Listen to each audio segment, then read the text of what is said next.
Non rigid rotator को, तो देखिए रिजिड जो हमारा रोटेटर मॉडल था उसमें हमने क्या एज्यूम किया था कि जो हमारी बॉन्ड लेंथ है वो क्या है, चेंज नहीं हो रही है। जो हमारे डायटोमिक मॉलिक्यूल हैं जब वो रोटेशन कर रही है तो वहां पे जो बॉन्ड लेंथ है वो चेंज नहीं हो रही है। जो बॉन्ड है वो कैसा, रिजिड बॉन्ड है।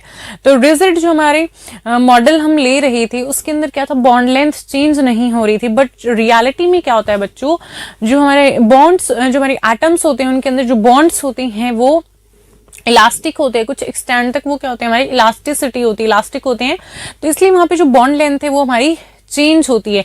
और जैसे जैसे जो फ्रीक्वेंसी ऑफ रोटेशन है वो इंक्रीज होती है वैसे जो हमारी सेंट्रीफ्यूगल फोर्स है वो इंक्रीज होती है, which tends to move the atoms apart. तो इसलिए जो हमारी बॉन्ड लेंथ है वो चेंज होती है। देखिए जैसे जैसे जी इंक्रीज होगा, जी क्या है हमारा, रोटेशनल क्वांटम नंबर होता है। जी क्या होता है हमारा, रोटेशनल क्वांटम नंबर होता है। सो जे क्या, रोटेशनल क्वांटम नंबर है। जैसे जे इंक्रीज होगा, जो सेपरेशन है बिटवीन स्पेक्ट्रल लाइंस वो इंक्रीज होगा, बिकॉज जो बी है वो क्या होता है हमारा, डिक्रीज होता है। इसी वजह से जो सेपरेशन है बिटवीन स्पेक्ट्रल लाइन वो भी क्या होता है हमारा, डिक्रीज होता है।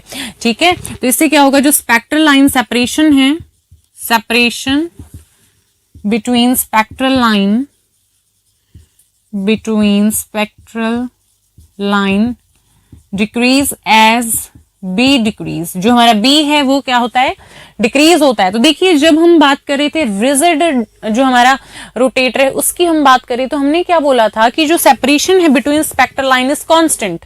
हमने वहां पे क्या देखा था कि जो सेपरेशन आ रहा था स्पेक्ट्रल लाइंस के बीच में वो क्या था, बिल्कुल कांस्टेंट था। 2b है, फिर 4b है, फिर 6b है। तो जो डिफरेंस आ रहा है, जो यहाँ पे सेपरेशन है वो कितने का था, 2b का था। 4 - 2 2, 6 - 4 2।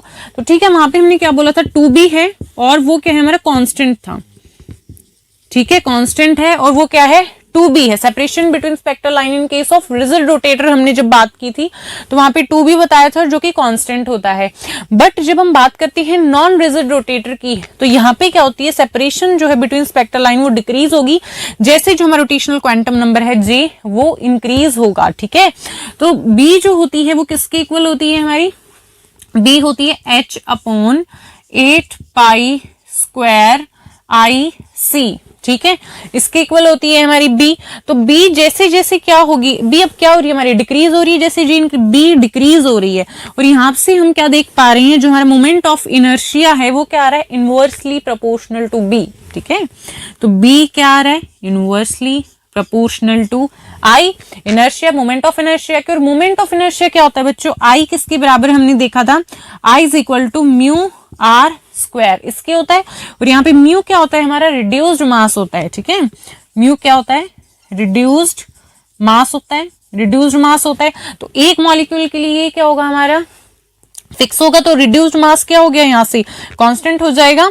तो यहाँ पे देखो अब r² है, I is equal to r²। Moment of inertia क्या है हमारा, पे r² हम लेंगे तो मोमेंट ऑफ इनर्शिया यहाँ पे रखेंगे μr²। तो r² क्या हो गया, B के अब क्या आ रहा है, वो इनवर्सली प्रोपोर्शनल आ रहा है हमारा r²। और हमने क्या बोला, जैसे जैसे रोटेशनल क्वांटम नंबर इंक्रीज होगा, जो स्पेक्ट्रल लाइंस के बीच में जो सेपरेशन है वो क्या होगी बच्चों, हमारी डिक्रीज होगी in case of non rigid rotator. मतलब वहां पे जो B है वो B की वैल्यू क्या हो रही है हमारी, डिक्रीज हो रही है। ठीक है, यहाँ पे जो 2b है यहाँ पे हमने कांस्टेंट बताया था, अब जो b की वैल्यू है वो क्या हो रही है हमारी, डिक्रीज हो रही है।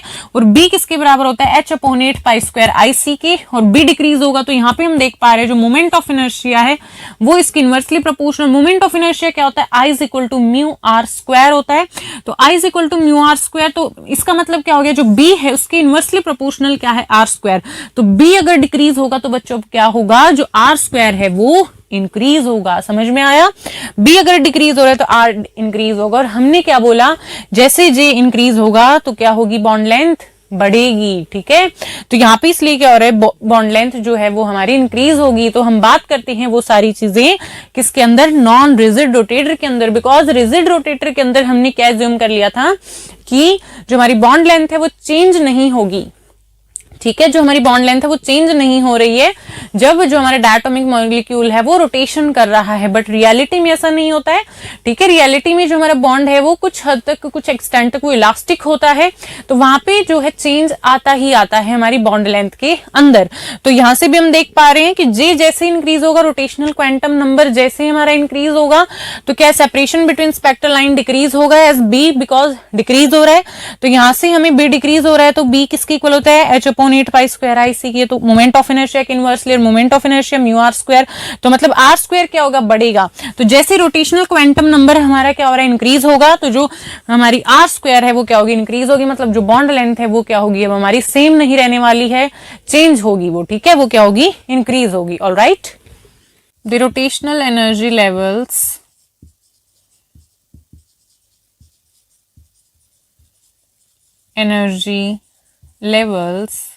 of a non-rigid rotator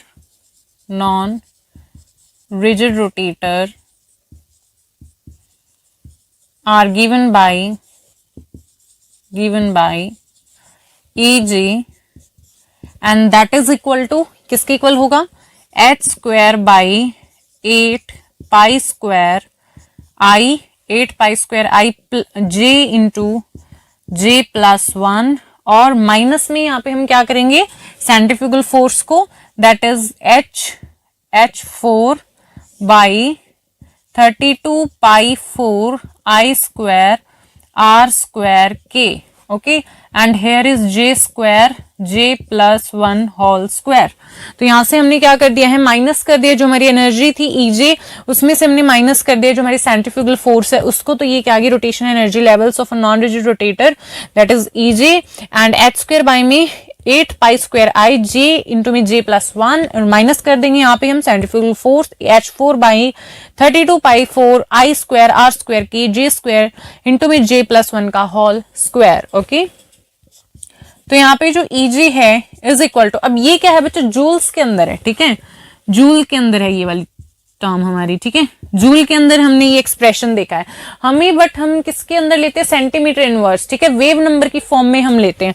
तो इसको कैसे करेंगे, हमने कन्वर्जन फैक्टर पढ़ा था, उसमें हमने क्या किया था, डिवाइड कर देंगे HC, तो बन जाएगा काम, ठीक है। तो यहाँ पे भी हमें क्या करना है, डिवाइड करना है, तो यहाँ पे क्या आ जाएगा, बार हम लगा देंगे, मतलब सेंटीमीटर इनवर्स में हम कन्वर्ट कर रहे हैं। तो h square by 8 pi square I HC से कर देंगे डिवाइड, और यहाँ पे भी j इंटू j प्लस 1, और यहाँ पे भी कर देंगे इसी तरीके से h4 बाई में 32 pi 4 I square r square k, और यहाँ पे j स्क्वायर j प्लस 1 का होल स्क्वायर सेंटीमीटर में इनवर्स, यहाँ पे क्या आ जाएगा, HC, ओके।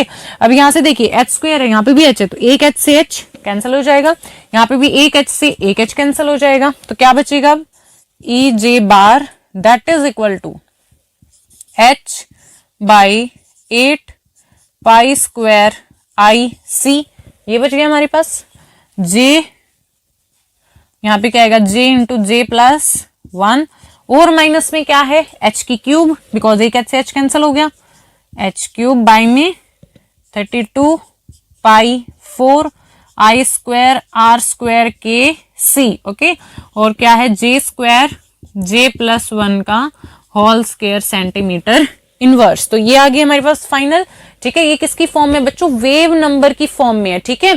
तो इसी की टर्म में हम बात करते हैं, सेंटीमीटर इनवर्स की टर्म में हम बात करते हैं। तो यहाँ पे ई बार EJ बार, तो ये फाइनली हमारा किसके इक्वल आ जाएगा। अब ये देखिए h by 8 pi square IC, ये क्या होता है बच्चों, हमारा B रोटेशनल कांस्टेंट। तो क्या मैं यहाँ पे B लिख दूं, ठीक है, j प्लस 1, ठीक है। अब माइनस में क्या हो जाएगा, अब ये जो है बच्चे h का cube by 32 pi 4 I square r square KC, ये क्या होता है बच्चों, हमारा एक दूसरा कांस्टेंट है, ठीक है। इसे हम D से रिप्रेजेंट करेंगे। ये क्या है, हमारा सेंट्रीफ्यूगल डिस्टॉर्शन कांस्टेंट, ठीक है। कौन सा कांस्टेंट है ये, सेंट्रीफ्यूगल डिस्टॉर्शन कांस्टेंट। रिप्रेजेंट कैसे करेंगे, इसको D से हम करेंगे, ठीक है। तो मैं यहाँ पे अगर D लिख दूं तो ठीक हो जाएगा D, ठीक है। और यहाँ पे क्या है, j स्क्वायर और j प्लस 1 का होल स्क्वायर सेंटीमीटर इनवर्स, ठीक है। ये आ गई हमारे पास सेंटीमीटर इनवर्स में वेव नंबर की फॉर्म में, ठीक है।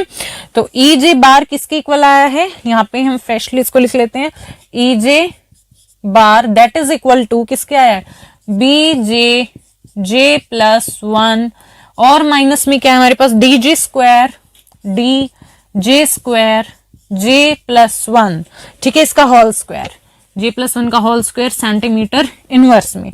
तो ये हमारे पास आ गया एक्सप्रेशन, जो कि किसमें है, हमारा सेंटीमीटर इनवर्स में है, वेव नंबर की टर्म्स में है। क्या आया है, b j j plus one minus d j square j plus one का होल स्क्वायर। और अगर हम यहाँ पे बात करें बी, बी क्या होता है बच्चों, रोटेशनल कांस्टेंट, ठीक है, क्या होता है बी, रोटेशनल कांस्टेंट। और अगर मैं बात करूं डी की, तो डी क्या होता है, डी किसकी इक्वल है, पहले तो ये देखो एच क्यूब बाई 32, क्या है, एच क्यूब बाई 32, और क्या, पाई की 4i स्क्वायर, पाई की 4i, पाई की 4i स्क्वायर के सी और आर स्क्वायर, ठीक है, यही है हमारे पास एच क्यूब बाई में 32 पाई 4i स्क्वायर आर स्क्वायर के सी, ठीक है। तो ये डी इसके बराबर है, और इसे हम क्या बोलते हैं, सेंट्रीफ्यूगल डिस्टॉर्शन कांस्टेंट। क्या है ये, centrifugal distortion constant, centrifugal distortion constant हम इस डी को बोलते हैं, और बी क्या है यहाँ पे हमारा रोटेशनल कांस्टेंट है। तो ये क्या है हमारा रिजिड के केस में बच्चे, एनर्जी लेवल्स रिजिड के केस में है, ठीक है। और जब हम बात करते हैं नॉन रिजिड के केस में, तो जैसे जैसे जे की वैल्यू, रोटेशनल क्वांटम नंबर मैंने बोला इंक्रीज होगा, तो वैसे वैसे जो हमारी स्पेक्ट्रल लाइंस के बीच में जो डिस्टेंस है, जो सेपरेशन है, वो क्या होगी हमारी इंक्रीज हो जाए, वो क्या होगी हमारी डिक्रीज हो जाएगी।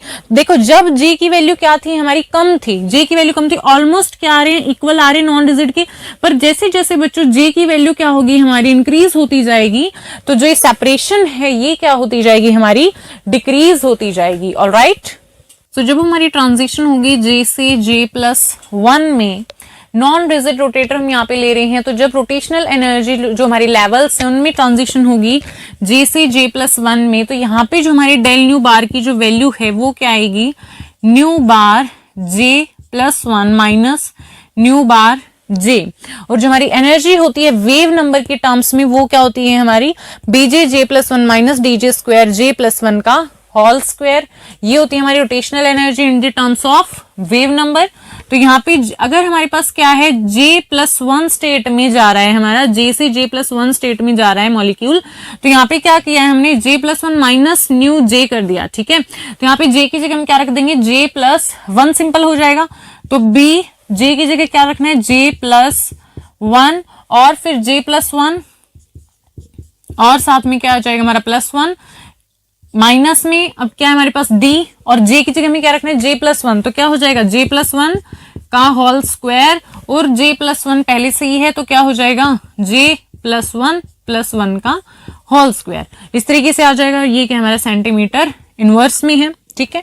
तो अभी इसे सॉल्व कर लेते हैं, बी जे प्लस वन, और माइनस में हमें क्या करना है, अब इसके माइनस में भी तो है बच्चों, माइनस में क्या करेंगे, माइनस में हमारी ये वाली जे वाली स्टेट होगी, तो क्या हो जाएगा यहाँ पे एज इट इज आ जाएगा, जे वाली स्टेट में बी जे प्लस वन, और क्या हो जाएगा हमारा माइनस हम यहाँ कर देते हैं minus d j square j plus one का होल स्क्वायर सेंटीमीटर इनवर्स, इस तरीके से हो जाएगा। जब हम इसको सोल्व करेंगे तो क्या आ जाएगा, बी जे प्लस वन, और यहाँ पे क्या हो जाएगा, बी जे प्लस वन क्या हो जाएगा प्लस टू, तो जे प्लस टू हो गया, ठीक है। और उसके बाद यहाँ पे क्या हो जाएगा, माइनस में डी जे प्लस वन का होल स्क्वायर, और यहाँ पे डी जे प्लस टू का होल स्क्वायर, इस तरीके से हो जाएगा। और यहाँ पे देखिए minus b j plus one, और यहाँ पे क्या हो जाएगा minus d j square j plus one का होल स्क्वायर, ठीक है। तो जब हम इसको बच्चों सॉल्व करते हैं तो हमारे पास क्या निकल के आता है, two b j plus one minus का 4d, ठीक है, 2b जे प्लस वन माइनस का 4d, और यहाँ पे j plus one whole cube, ठीक है, याद रखेंगे आप इसको। जब हम इसको सॉल्व करेंगे तो क्या आएगा, 2b जे प्लस वन माइनस 4d जे प्लस वन का होल क्यूब, और यहाँ से हम कॉमन निकाल सकते हैं किसको, यहाँ से कॉमन आ जाएगा, एक तो j प्लस वन कॉमन आ जाएगा, और जो हमारा 2 है यहाँ से ये कॉमन आ जाएगा, तो 2j+1 क्या बच गया? अभी यहाँ पे देखो, यहाँ पे क्या आ जाएगा b, 2j+1 तो हमारा बाहर कॉमन आ गया, यहाँ पे है b और यहाँ पे माइनस का 2 है, बिकॉज एक 2 हमारा बाहर आ गया, माइनस का 2 और यहाँ पे क्या बच गया d, एक j+1 बाहर है तो यहाँ पे कितना हो गया j+1 का होल स्क्वायर, j+1 का होल स्क्वायर। तो ये आ जाएगी हमारी डेल न्यू बार की वैल्यू। ठीक है, तो क्या आई है 2j+1 होल ब्रैकेट है इसमें, उसके बाद क्या होगी हमारी b माइनस का 2d j+1 का होल स्क्वायर। ठीक है, तो स्टार्टिंग से हमने कुछ नहीं किया बच्चों, यहाँ पे हमने क्या माना है कि हमारी क्या हो रही है, ट्रांजिशन हो रही है रोटेशनल एनर्जी लेवल में from j to j+1 state. Clear है, तो यहाँ पे हमें डेल न्यू की वैल्यू निकालनी, डेल न्यू बार की, तो क्या हो जाएगा del nu j+1 del nu j। ठीक है, हमने माइनस कर दिया, उसके बाद यहाँ पे हमने वैल्यू पुट की है, एक बार क्या किया हमने j की जगह j+1 रख दिया और एक बार क्या है हमारी j स्टेट है, तो जब हम j+1 को रखेंगे तो यहाँ पे क्या आ जाएगा j+1 as it is, j+1 है तो एक और +1 हो जाएगा, उसके बाद माइनस d j+1 का होल स्क्वायर हो जाएगा और j+1 यहाँ पहले से तो +1 का होल स्क्वायर हो जाएगा, फिर माइनस में j वाली state bj as it is bj j+1 minus dj square j+1 का होल स्क्वायर। तो जब हम इसको सॉल्व करेंगे ये वाली इक्वेशन आ जाएगी, जब फर्दर सॉल्व करेंगे तो क्या आएगा 2b j+1 minus 4d j+1 का होल क्यूब, और फर्दर जब हम यहाँ से हम कॉमन ले लेंगे तो क्या हो गया 2j+1 और b minus 2d whole j+1 का होल स्क्वायर। Alright student.